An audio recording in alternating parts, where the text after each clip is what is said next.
In today's video, we're going over the Social Security decision. At retirement, you've got a big decision of when to turn it on, what age, is there an earnings limit? There's lots of decisions that go into it. And the Social Security decision is just one decision of 10. We've got a new book where we've got the 10 decisions that can make or break your federal retirement. So make sure you get a copy. But today, we're going over the Social Security decision. My name is Mel Stubbs. I'm a financial planner with Christy Capital Management.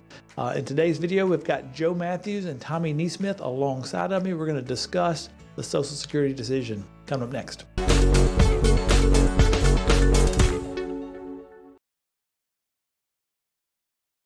Decision point number 6 is Social Security. So Mel and Joe, if you could break down every nuance of Social Security there is in the next several minutes, everyone watching will be super excited. Yeah, so I'll jump in right here, if y'all don't mind. So when are you eligible to receive Social Security? That's age 62. If you do turn it on at 62, you will have a discount or you will pay a penalty. So that's somewhere around 25 to 30% penalty of receiving it at 62. So a lot of times people ask, well, when is the best time to turn on Social Security? So for FRA, full retirement age of Social Security, that's usually around 67 for a lot of people. Some people who were born in 59, that is a little less than 67. So it's really based on your year of birth. But a lot of people ask me, you know, how long does it take me to break even on my Social Security? And so what they're talking about is what the money they will receive if they turn it on at 62 to FRA, that's going to be a certain amount of money. So if they wait till FRA or till age 67 to turn that on, then it's usually about 10 to 11 years to catch up. A lot of people call it catch up, but that's the amount of time it takes to restore the amount of money they would have utilized during 62 to 67. Yeah, so one thing to think about is the break-even analysis, turning it on now versus turning on later. If you just tell us how long you're going to live, we could work up a jam-up plan for you if we knew that, but we don't. So one thing to look at is the break-even analysis. How do I get the most from the Social Security system? Like me living, how do I get the most? That's one thing. Some people want to look at, like, what if I claim it early and I invest it? Well, if you look here, it depends on how much you're going to make. Let's talk about claiming early and maybe investing it. If you look on the bottom of the graph here is your expected longevity, how long you're going to live. And then on the left side is how much you're going to earn in the meantime. And so if you're only going to live to age 70, it pretty much doesn't matter what you're going to earn. It says turn it on at 62. But if you look at maybe age 80, if you're earning 2%, it's saying you should turn it on at full retirement age. But if you could earn 9%, it's saying you should turn it on at 62 and invest. So depending on that, that might be one way you want to look at determining when to do it. The other is asset balance.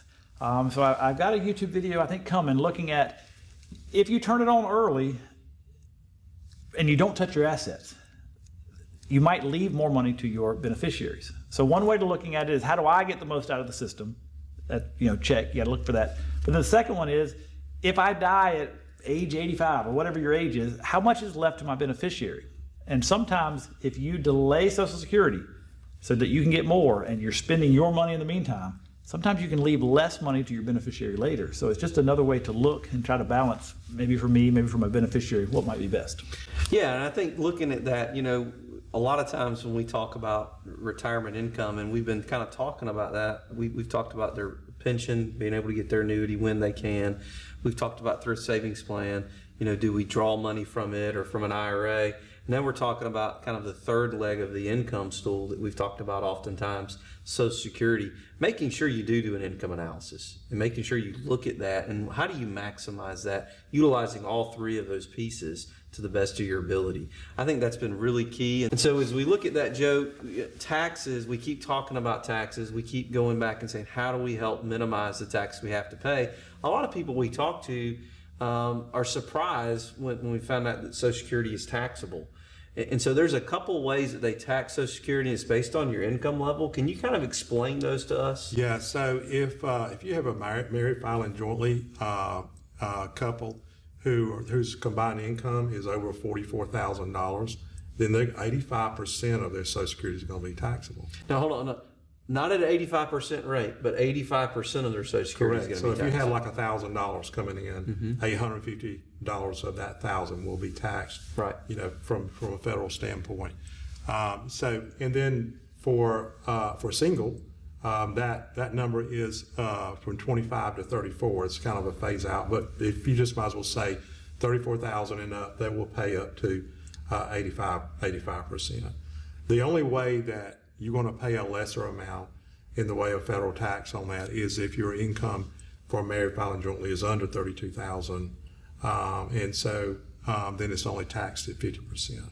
And so there could be some play again here on how you distribute your assets. If this may be you're kind of right on that line with income and you want to kind of manage some taxation, having a tax-free bucket, again, it's another great idea, right?